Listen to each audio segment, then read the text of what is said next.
History is important, but what's more important than history is the history on how people die. The exact methods of complete and utter brutality of torture. The history of death and torture is unique. Torture device 1. The heretic's fork. Observe a fork being placed on the neck and chest area of the victim. Over time, the victim would start to tilt their head forward, which would ultimately result in the two sharp blades of the heretic's fork impaling the bottom of the chin to a point of where it would actually come through the bottom of the mouth of the victim. This method of torture was primarily used to gain confessions out of the victim. If you have a neck problem, this style and method of torture is definitely not for you. Torture method number 2. The pear of anguish. This device was placed in the anal or vaginal region of a male or female, and as the perpetrator would screw the top, it would slowly pull apart the victim's body. This device was primarily used to mutilate and literally pear the victim. Torture method number 3. The lead sprinkler. Imagine your salt and pepper shaker on your dining room table. Imagine shaking some pepper onto someone's face.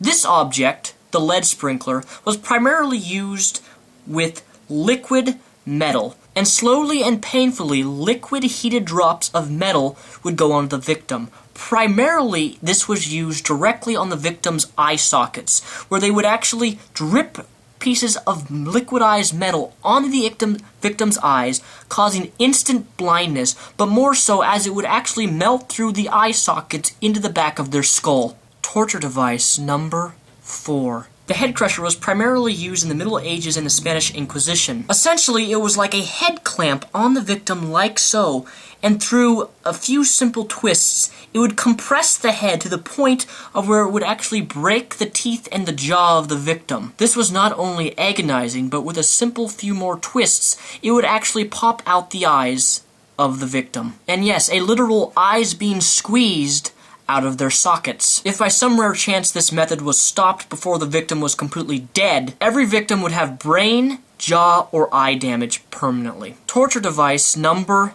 5.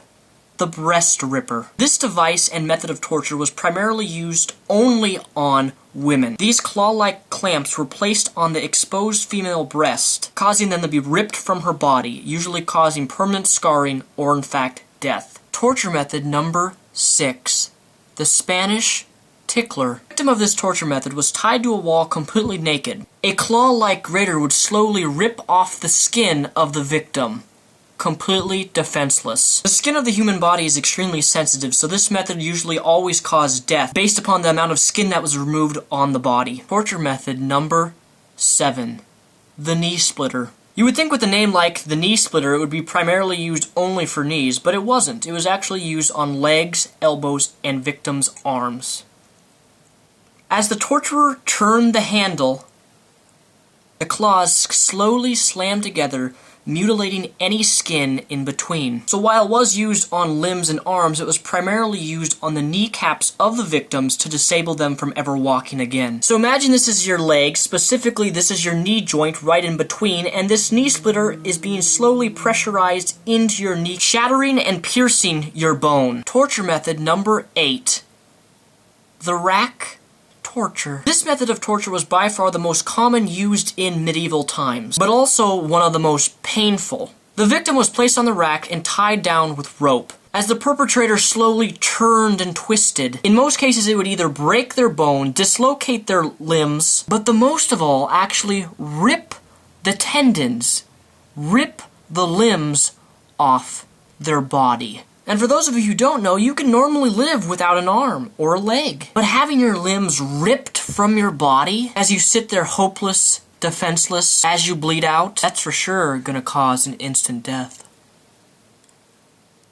There you have it, ladies and gentlemen. You now know the 8 most brutal acts of torture in ancient history. So I have a question for you. If you had to choose one of these 8 methods to die, which one would you choose? I'm Daniel Sulzbach, also known as Mr. Repzion. I highly suggest that you take a very good consideration on what option you choose, because you never know where life will bring you. And if there's one thing that I want to do, it's to repeat this type of history.